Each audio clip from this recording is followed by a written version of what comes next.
L'heure est grave. La France est-elle au bord de la faillite? L'État va-t-il saisir toute notre épargne pour rembourser la dette?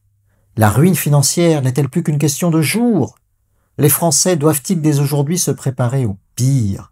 Leurs assurances vie vont-elles être bloquées, gelées du jour au lendemain? Eh bien non. Comme d'habitude, vous le verrez, il ne se passera rien. Cette faillite qu'on nous annonce depuis 10 ans, 20 ans, 30 ans, elle n'est pas pour demain. Je vais vous donner 3 raisons de ne pas paniquer. Et surtout, je vais vous dire comment, selon moi, nous, les simples investisseurs particuliers, on doit tirer notre épingle du jeu de cette situation et de ce catastrophisme ambiant. Première raison de ne pas paniquer, elle est mentionnée explicitement dans le dernier rapport de la Cour des comptes sur la situation et les perspectives des finances publiques. Notre dette trouve des acquéreurs sans difficulté. Chaque année, l'État émet de la dette. Il émet de la dette à la fois pour financer le déficit de l'année en cours, mais aussi pour rembourser le capital des dettes qui arrivent à échéance. Donc par exemple, pour 2025, il est prévu d'émettre 300 milliards d'euros de dettes supplémentaires, à la fois pour financer le déficit et aussi pour financer le remboursement des dettes antérieures qui arrivent à échéance. Eh bien, si nous étions au bord de la faillite, croyez bien que personne ne nous prêterait, puisqu'il y aurait un risque sur le remboursement. Là, ce n'est pas le cas du tout.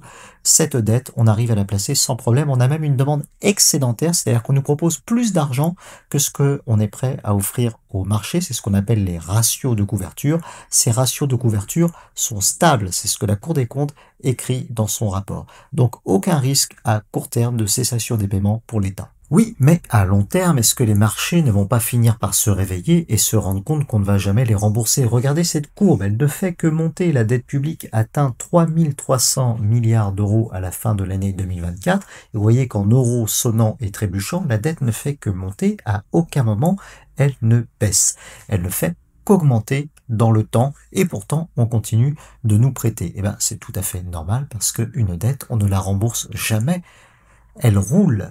Et les marchés continuent de nous prêter parce qu'on rembourse la dette précédente avec de la nouvelle dette. Donc le fait qu'on soit à 3300 milliards n'a rien d'inquiétant. J'espère bien qu'on atteindra les 4000 milliards. J'espère bien vivre assez vieux pour voir les 5000, les 6000, les 10 000 milliards. Ceux qui veulent voir cette courbe baisser risquent d'être très déçus. Elle ne baissera absolument jamais. En valeur, la dette publique ne baissera jamais. Et c'est pas pour autant que les marchés vont arrêter de nous prêter. C'est pourquoi il est plus intéressant de regarder l'évolution de la dette non pas en euros sonnants et trébuchants, mais en pourcentage de PIB. Et là, la vision qu'on a est totalement différente parce qu'on peut avoir des phases où la dette augmente et des phases où la dette baisse. Et d'ailleurs, de 2020 à 2023, la dette était plutôt en baisse. Elle diminuait chaque année. Pourquoi? Parce que la dette progressait moins vite que la croissance du PIB en valeur. On le voit ici sur ce tableau que l'on trouve dans le même rapport de la Cour des comptes, rapport sur la situation et les perspectives des finances publiques, publié au mois de juin dernier. On voit très bien que la dette a atteint un pic en 2020, 114,9 points de PIB, il n'y a pas besoin d'expliquer pourquoi ce pic a été atteint en 2020.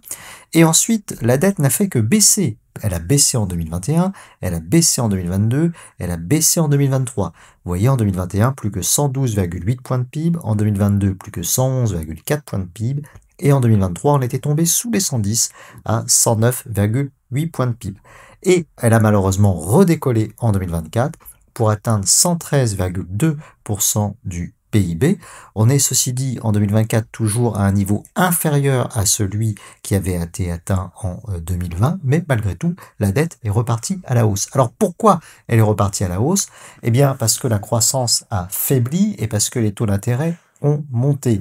Mais il y a des périodes où les taux d'intérêt peuvent de nouveau baisser, des périodes où la croissance peut de nouveau repartir et où on verra le ratio de dette publique diminuer.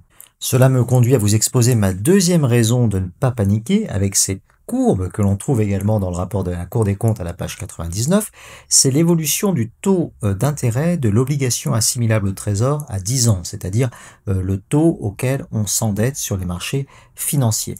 Regardez bien cette courbe.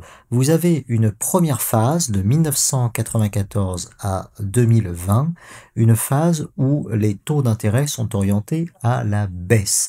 Vous avez une tendance de long terme où les taux d'intérêt sont structurellement orientés à la baisse jusqu'à ce qu'ils atteignent zéro et même des taux d'intérêt négatifs juste avant la crise de la Covid. Ensuite, on a eu une remontée brutale des taux d'intérêt. Pourquoi ? Parce que, vous vous rappelez, on a fait le quoi qu'il en coûte, les banques centrales ont émis beaucoup de monnaie pour soutenir les États, ce qui a provoqué de l'inflation et il a fallu remonter les taux d'intérêt directeurs pour calmer un petit peu la fièvre inflationniste, ce qui a entraîné une hausse des taux d'intérêt long terme. Et puis sur la toute fin de la courbe, vous voyez que ça s'est stabilisé, la courbe est de nouveau plane, autour de 3,5%, on s'endette aujourd'hui autour de 3,5% sur les marchés financiers pour l'OAT 10 ans. Alors, comme on le voit sur cette courbe, en fait, avant la crise de la Covid, les taux d'intérêt étaient orientés à la baisse. On a une tendance de long terme à ce que les taux soient durablement de plus en plus bas. Pourquoi ? D'où vient cette tendance ? Il y a des raisons très profondes. Cette tendance est multifactorielle. Il y a la mondialisation d'abord qui a un effet déflationniste sur les prix et qui pousse les taux à la baisse, mais il y a aussi des raisons démographiques avec le vieillissement de la population qui fait qu'on a un excédent d'épargne par rapport aux investissements. Et puis, on a aussi les politiques accommodantes des banques centrales de par le monde, pas seulement en Europe. Les États ont beaucoup de déficits, pas seulement en France. Et pour les aider à supporter leur dette publique, eh bien, les banques centrales sont obligées de ne pas toujours respecter leur mandat de stabilité des prix, de lutte contre l'inflation, et donc ont plutôt tendance à essayer de maintenir le taux le plus bas possible pour ne pas provoquer des accidents de crédit sur les États. Donc ces raisons s'additionnent les unes aux autres et provoquent une baisse durable, une baisse tendancielle, structurelle des taux d'intérêt. Cette tendance a été brutalement interrompue par le Covid, horizon 2020, mais il est très probable que cette tendance n'ait été que interrompue provisoirement par la crise de la Covid et qu'elle reprenne. Nous entrons d'ailleurs dans un nouveau cycle de baisse des taux. Donc, le plus probable, c'est que les taux d'intérêt, vous voyez, si on prolonge la courbe à partir de 2025, se remettent à baisser comme c'était le cas sur la période 1994-2020 et rejoignent progressivement les 0%, auquel cas le stock de dette publique ne sera plus un problème, il sera moins difficile à supporter et puis surtout, il diminuera puisque si les taux d'intérêt sont inférieurs à la croissance économique, mécaniquement le ratio dette sur PIB a tendance à baisser.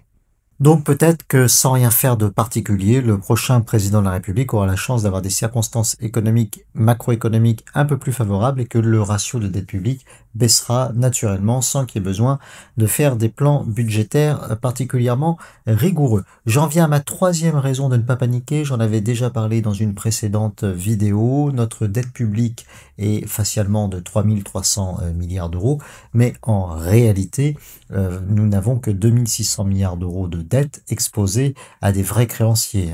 Pourquoi ? Parce que 700 milliards de cette dette est en fait détenue par la Banque Centrale Européenne et ce n'est pas de la vraie dette, c'est de la dette monétisée, c'est de l'argent qui a été créé, c'est de la dette qui a été rachetée par la Banque Centrale Européenne sur les marchés financiers avec de l'argent qu'elle a créé ex nihilo. Aujourd'hui, notre premier créancier, c'est la Banque Centrale Européenne qui détient 20% de la dette publique française. Donc, en tout état de cause, si jamais les choses devaient mal tourner, comme ça a été le cas précédemment, eh bien la Banque Centrale Européenne ne fera pas éclater la zone euro et on sait que s'il y avait un accident sur la France, la zone euro éclaterait. Donc, ce que fera la Banque Centrale Européenne, c'est qu'elle achètera sur le marché secondaire de la dette française pour éviter une envolée des taux d'intérêt. Donc ça, c'est ma troisième raison pour ne pas paniquer, c'est que la Banque Centrale Européenne est là derrière nous. C'est pas seulement par gentillesse, c'est aussi sa raison d'être. Si elle abandonne la France, la zone euro peut éclater et la Banque Centrale Européenne peut elle-même disparaître. Donc c'est pas une raison pour ne rien faire, c'est pas une raison pour ne pas être sérieux, c'est pas une raison pour essayer de ne pas rétablir nos comptes publics, mais c'est en tout cas une raison suffisante pour ne pas paniquer. J'en viens à la conclusion de cette vidéo. Comment nous, à titre individuel, on doit tirer parti de cette situation. Parce que certes, il n'y a aucune raison de paniquer pour la France. Par contre, ce qui est certain, c'est que ce catastrophisme ambiant, il va perdurer. Certes, les marchés financiers ne nous mettent aucune pression pour faire des plans budgétaires rigoureux. Par contre, la pression, on l'a bien de la part de l'Europe et de nos partenaires européens qui vivent cette situation comme une concurrence déloyale. Donc, il est très probable que cette année et les années suivantes, on continue de nous présenter des budgets avec des hausses d'impôts et des baisses de dépenses. Donc, comment nous, on doit réagir par rapport à ça? Premièrement, il faut, à mon avis, se constituer une part de retraite par capitalisation. Les droits à la retraite dans le futur ne vont faire que baisser, donc il est prudent d'épargner une part conséquente de ses revenus pour se constituer un petit matelas pour maintenir ses droits futurs à la retraite. Deuxièmement, à mon avis, il faut privilégier la bourse à l'immobilier, puisque les impôts vont augmenter, l'immobilier est déjà très taxé, et il le sera encore davantage dans le futur. D'ailleurs, on a reçu nos taxes foncières, et on a vu que ça s'est pas arrangé. Troisièmement, à mon avis, dans ces investissements, il faut privilégier les États-Unis à l'Europe. L'Europe est dysfonctionnelle, on a inventé une zone monétaire qui ne fonctionne pas, avec des États qui sont en excédent, des États qui sont en déficit et qui sont incapables de mettre en place une solidarité interfinance publique.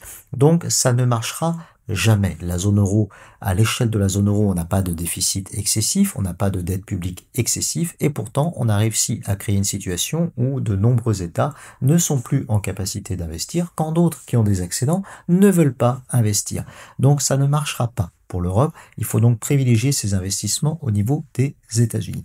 Quatrièmement, il faut privilégier des actifs qui vont capter la croissance économique mondiale, c'est-à-dire plutôt des actions, et puis aussi le Bitcoin qui va devenir la réserve de valeur au niveau mondial de référence. Enfin, moi je suis plutôt favorable à limiter son exposition à l'assurance vie, puisque l'assurance vie est essentiellement investie sur de la dette souveraine, et en particulier les fonds euros qui, à mon avis, rapporteront un petit peu moins dans le futur avec la baisse des taux d'intérêt.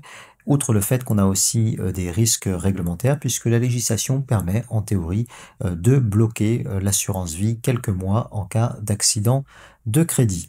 Voilà, cette vidéo n'est absolument pas un conseil en investissement, c'est ma vision des choses. Peut-être que vous avez une vision radicalement différente. Dites en commentaire comment vous voyez la situation budgétaire française, et est-ce que cette situation vous a conduit à modifier votre propre stratégie individuelle d'investissement? On peut en discuter.